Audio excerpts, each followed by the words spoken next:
everyone? Welcome to the show today. My name is Spencer Walsh. You're listening to the Wake Up. Ladies and gentlemen, on the show today, we're talking about oil. The Gulf of Oman, in the Gulf of Oman, some oil tankers were attacked. The vital thoroughfare for much of those oil. We'll take a look at what that possibly could have been all about. So, protests in Hong Kong helped for New York City Rangers in the first Stanley Cup title for the St. Louis Blues. Congratulations to them, of course. Beating those mighty Bruins. But anyway, we're going to get right to it today, starting with this. With a lot of, we don't know, 4 tankers damaged, obviously, in the same area of the Gulf of Oman last month. But 2 more were attacked today. So that's going to be very interesting to find out more about and potentially get some more details on about what this could mean and who could be the who would be targeted in such an attack.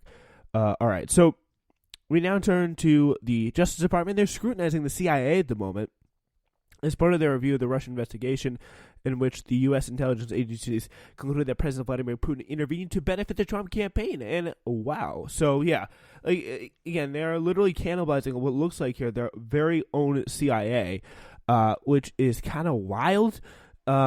Investigators want to question at least one senior counterintelligence official, a senior analyst, according to people briefed on the matter. The CIA director, Gina Haspel, has told officials that her agency will cooperate, but will still work to protect critical intelligence. Attorney General William Barr called for the review in order to determine which law officials abuse their power, or whether law enforcement officials abuse their power or not. So, asked in an interview if he would accept incriminating information about an opponent from a foreign government yesterday, President Trump said, "I think I'd take it. Folks, I think I'd take it." He said he'd only call the FBI if he thought something were wrong, and we obviously trust his judgment very, very much on that, which is pretty wild stuff as well. The fact that he's doing this, what could they possibly really want from the FBI? I'm pretty sure, or CIA.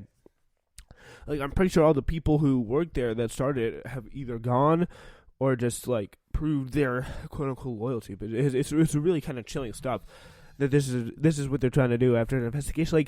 They think the CIA is out to get them here. I mean, I'd be very interested and highly doubtful that they'll find anything, but it'd be very interesting to know what if they find anything, if they actually some kind of conspiracy here. But I highly doubt it. Another instance of just Trump team being quasi, if not fully authoritarian here. In the House, the committee voted Wednesday to recommend holding 2 cabinet secretaries in contempt of Congress hours after President Trump invoked executive privilege to block the release of documents and add the decision to add a citizenship question to the 2020 census. The House Oversight and Reform Committee's action against Attorney General William Barr and Commerce Secretary Wilbur Ross sets up a possible vote by the House. It really feels like they don't even want to testify on this.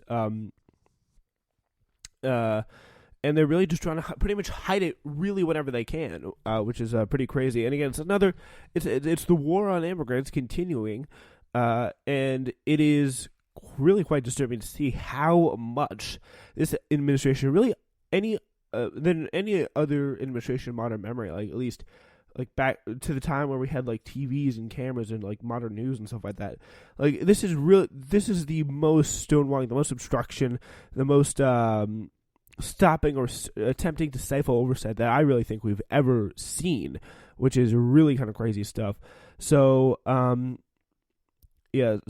the House Oversight Committee and Reforms Actions, they set up a possible vote here by the full House. The Trump administration, again, said it's reasonable to ask how many residents are U.S. citizens in the U.S. for the census, though federal judges in 3 lawsuits have included the rationale for adding the question was contrived. The Supreme Court is said to decide this in the matter of weeks. It'll be interesting to see what they think, especially after the guy who died and had that stuff on his flash drive about how they want to do it for political reasons. Commerce Secretary Wilbur Ross, who oversees the Census Bureau, so that's why they probably wanted him in there, and he refused to come in. Trump administration really, again, wanting to stonewall as much as possible on this. He's long claimed that the government needs more accurate data on citizenship to enforce the Voting Rights Act of 1965, but a growing body of evidence unearthed in lawsuits seeking to block the question suggests that the administration added the question to entrench Republicans in power. Exactly, funnily enough, and got another case of protection, what the Republicans say the Democrats are trying to do, the long time conspiracy / long time trope in this situation is, well, they like to bring them across the border so that they can vote Democrat. Like, that's what they want to do. They want to bring them over as much as possible so they can vote Democrat. But again, Democrats are not the ones literally trying to change the census to ensure that they continue to remain in power. So that is some pretty amazing logic. I hear it all the time. They just want to bring the Democrats over the vote. They come to the border in big blue buses with a D painted on the side to go vote for Democrat. Like, no, it's not in a very accurate situation. They come because they are fearing death here, folks. Like, that is the reality of the situation. So, Judge Jesse Furman of the United States District Court in Manhattan, for instance, criticized Ross and his aides for giving false and misleading statements under oath as they struggle to explain the rationale. The Commerce Department's handling of the question, Judge Furman wrote in his decision, made it clear that the goal of Secretary Ross and his aides was to launder their request through another agency, that is to obtain a cover for a decision they had already made. In 54 years of Voting Rights Act enforcement, he noted the Justice Department had never before claimed it had been hampered in any way by a lack of detailed information on citizenship. Again, and this month, documents found on the computer backups of a deceased Republican strategist, New York Times writes, offer the most persuasive evidence yet. The decision was driven not by policy but by partisanship. Thomas Hofeller, again, the gerrymandering god, had he literally considered a god literally in the Republican Party when it came to things like gerrymandering, stuff like that. He said he'd outlined in 2015 how Republicans could gain political power by basing new political maps off the number of voting-age citizens instead of the total population, a strategy, he wrote, that could have been only realized with data from a census citizenship question. That's what they want to do, and that's what they're following here. This memo seems to be their plan of action. Democrats and Congress, on the other hand, are seeking to unearth even more information about how the Commerce Department already made up its decision, which could be, again, if they can prove that, be detrimental to their court case here. Thousands of documents have already been turned up in lawsuits, but almost nothing is known about the extent to which the White House was directly involved. So, yeah, that's what we know about this citizenship question here. The fight will definitely continue on this. But we're now going to move to Hong Kong. It's a pretty crazy situation right now. After a mass demonstration, police had to fire tear gas and rubber bullets at protesters on Wednesday. The Legislative Council announced today that it would again delay discussing a bill that would allow extraditions to mainland China. So, yeah, hopefully they get around to that debate soon because it's pretty important. The legislature's president gave no indication on when the lawmakers would resume deliberations on this measure about extradition, which is still expected to win approval. Let's get a little bit this extradition bill idea. Let's find out a little bit more about that. So, So the obviously just to explain here, the relationship between Hong Kong and the central government in Beijing is complicated and evolving. Obviously, of China. It is part of China, Hong Kong, but it's not that simple. It's been a former British colony and was returned to China in 1997 under a policy known as One Country, Two Systems, which promised the territory to have a high degree of autonomy. And this, again, even as China turned communist and everything like that, it was still a British colony. So it was still very much involved in British trading. It's very much more attuned to capitalism than anyone in China ever was. So that's the important thing to keep in mind. The policy has helped preserve Hong Kong's civil service, independent courts, freewheeling press, open internet, and other features that distinguish it from the Chinese mainland. So it has a lot more civil liberties than the Chinese under the Communist Party ever really have. And that civil liberty is something they like to hold on to. And it seems to be kind of another Tiananmen Square kind of situation, but happening just off the Chinese mainland, which is very interesting. So, yeah, and it seems to be that they have tried to limit civil liberties before, but this seems to be the point where they've just gone too far, for the people at least. But under the autonomy guarantees a mini constitution known as the Basic Law, it expires in 2047.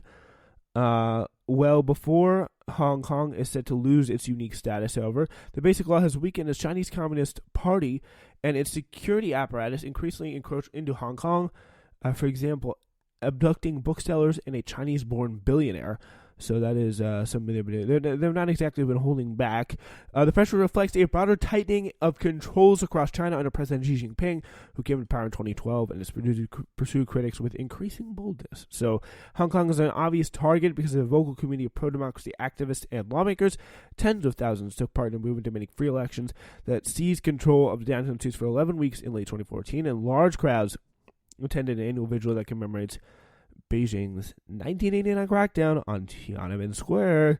So yeah, that is a pretty big problem. So just a little bit more here about this extradition plan. The bill would allow Hong Kong to detain and transfer people wanted in countries and territories with which it has no formal extradition agreements, including Taiwan and the Chinese mainland. Carrie Lam, Hong Kong's chief executive, has said the new law is urgently needed to prosecute a Hong Kong man who is wanted in Taiwan for murder of his girlfriend. So that seems to be somewhat of a flimsy excuse. I mean, obviously, I'm not condemning girlfriend murder here, or possible girlfriend murder, but the thing is, you can't really change a major law on that just to capitulate there off of just, I mean, if it was like a terrorist, that may seem like a little bit more of a bigger deal, but this seems to be kind of flimsy, just in my view.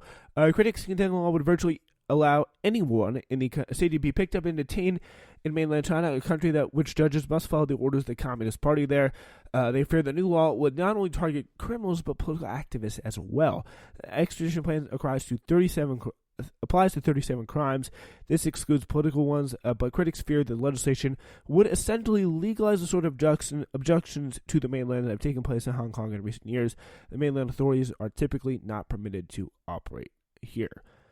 Over in Hong Kong, under the law, the chief executive would need to approve an extradition request before arrest warrant is issued. Hong Kong court would also be empowered to check that there is a basic case against the subject. So, yeah, the subordinate status of Hong Kong to the mainland would make it extremely difficult for a local leader to reject an extradition request from her superiors.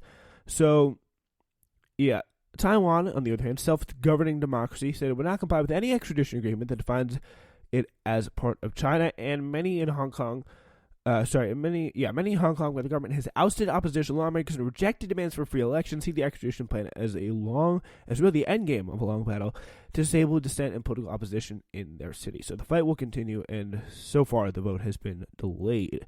But the thing is, Carrie Lam stood firm, comparing her protesters to spoiled children in her city.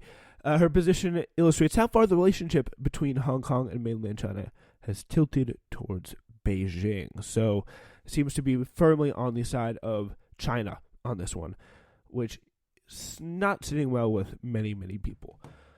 All right, so New York City landlords, prominent real estate developers who have long wielded influence in Albany, appealed in vain to Governor Andrew Cuomo on Wednesday to block a Democratic push to significantly tighten tenant protections.